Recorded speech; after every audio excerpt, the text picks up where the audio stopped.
Hi guys, my name is Torvald, this is Cinema 4D R16, and what I'm gonna do here is a little tutorial about caustics in Cinema 4D.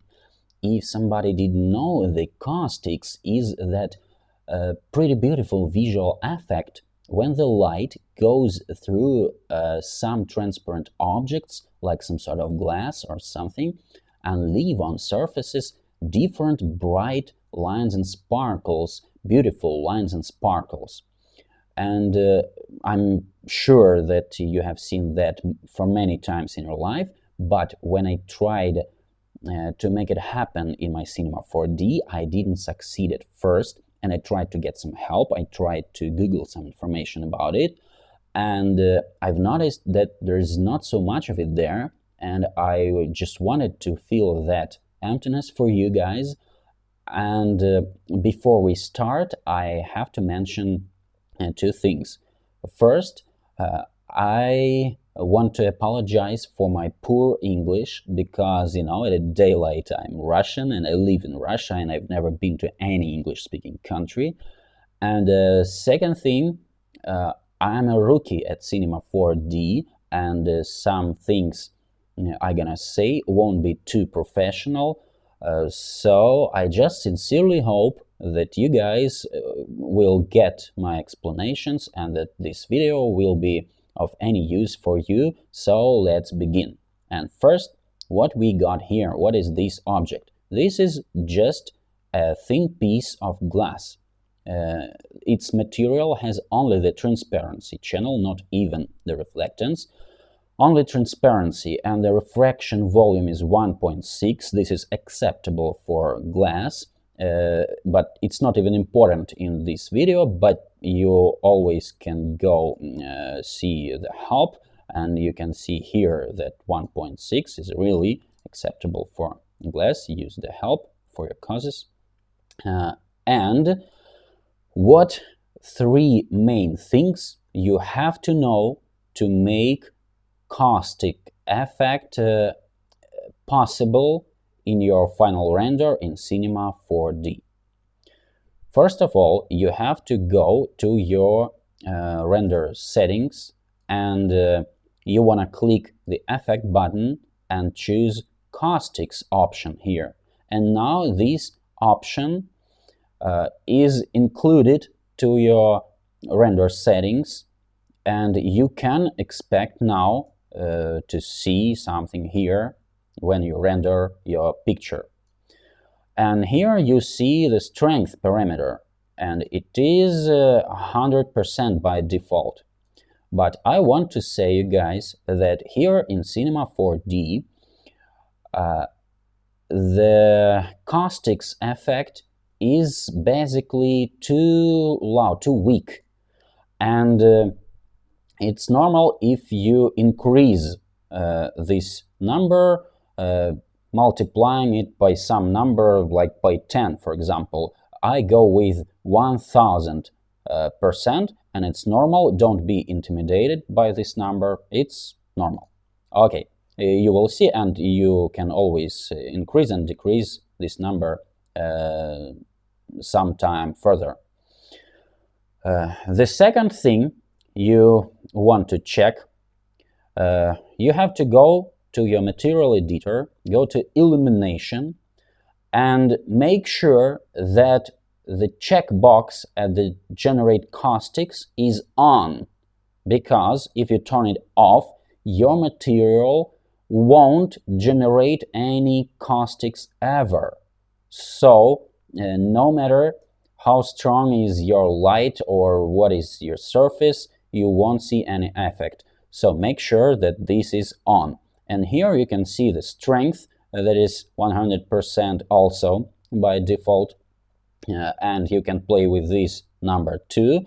It's gonna be multiplied by that 1000%. So you can manage it by yourself. You can adjust this as you want.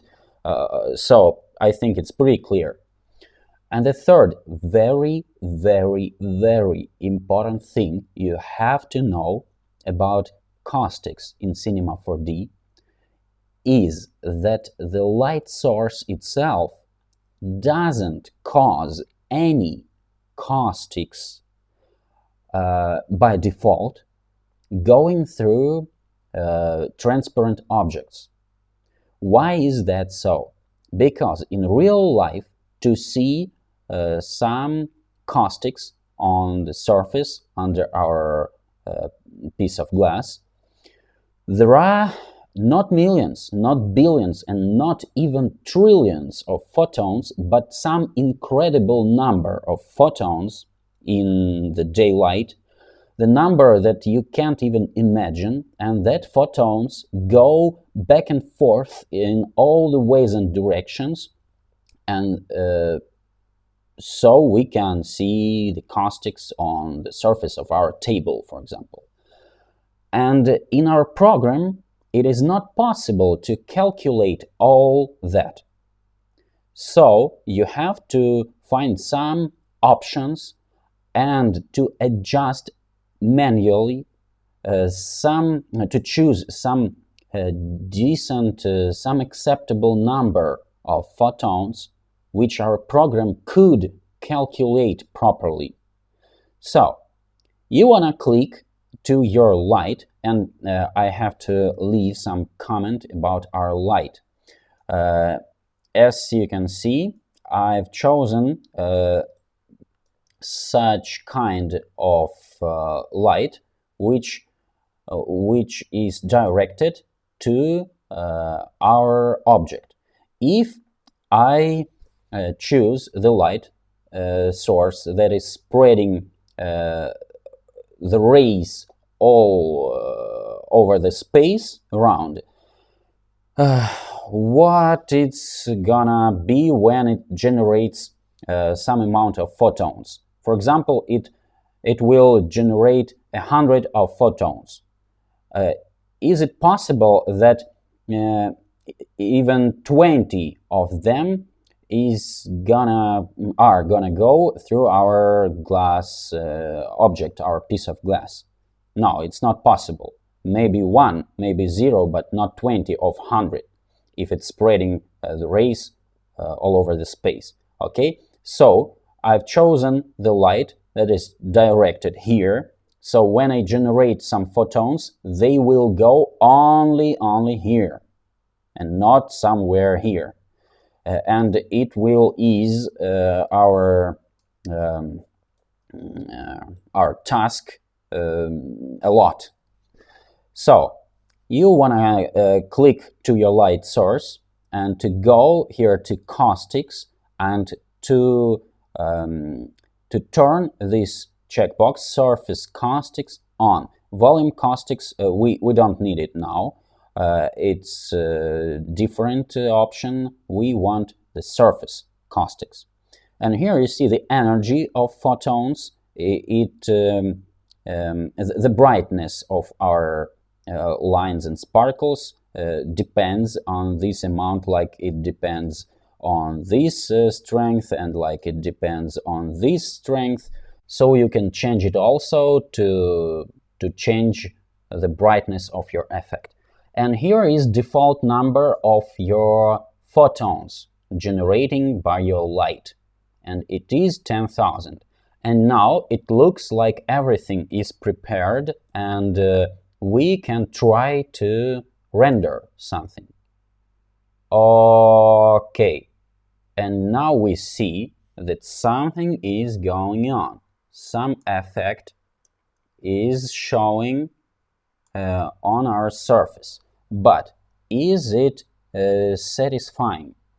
I don't know, because it looks already like something, but it doesn't look like something real. And I tried to change something, and I tried to adjust the number of segments in my object, and I found that it is changing. It's changing our caustics. Okay, so I want to go with 20 and 5 and 20 here. Why I put here 5 and not 20? Because it's height and it's very low, and I don't divide it by I don't want to divide it by 20. So okay, I go with these numbers and let's try again. Okay, and now we see that the picture is more proper. This effect is more real because we have a square piece of glass and we have an effect that looks like square. But what are all these separate points here? Let's change the energy of our photons to see it better. Okay, and now we see that there is a lot of separate points, but we don't see that in real life, and we don't want to be like separate points. We want it to be smooth, and the reason of that happening is that the number of photons is not very large. So we can try to increase it, like, I don't know, let's make it 100,000, not 10,000, but 100,000. And let's see what happens now. Okay, and now it's smooth. It's smooth, maybe not perfect, but you understand, you can always change this number. You can go with 300,000 and okay, it's smooth enough. And now I am interested if it's changing when I don't know, when I change the thickness of my object or something else. Let's see, I'm changing the thickness and I'm changing this, I don't know how to call it in English, how to say it. Fille, it's French word, and I don't know how you pronounce that. Okay, I'm gonna go like this. I try to render. Okay, and you see that something changes, and you can manually try different numbers here, and here, and you can change your photons number and energy, and you will see what's happening. But I already told you how to adjust all the options to make that to make the caustics be in your final render at all. So now we saw how it looks like with simple objects, and we gonna go with something more complicated, and I wanna put here a empty glass, and let's calculate these photons. Let's render and let's see what effect we will see here. And the first thing I want you to notice that the calculation takes a lot of time, and the number of our photons is already 1.7 million, and it goes like almost 2 million. I don't know exactly why is that so, because we put the number only how many? 300,000, yes. And because of many different polygons, the light goes through one of them. It reflects or attracts, or how to call it, and it goes to another polygon and another one, and it's needed to calculate all these. So instead of 300,000 photons, it calculates like almost 2 million. But finally you get a very nice picture. It looks quite like real. I am not quite a spatialist, but for me it looks like real.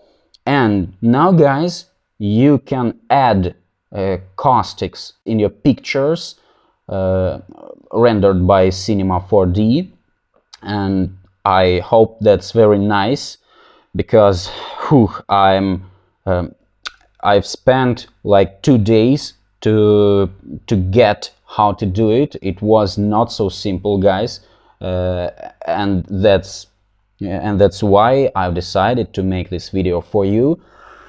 As I told you already, I hope you got my explanations, and I hope that this video is of any use for you. Thanks for watching. Bye.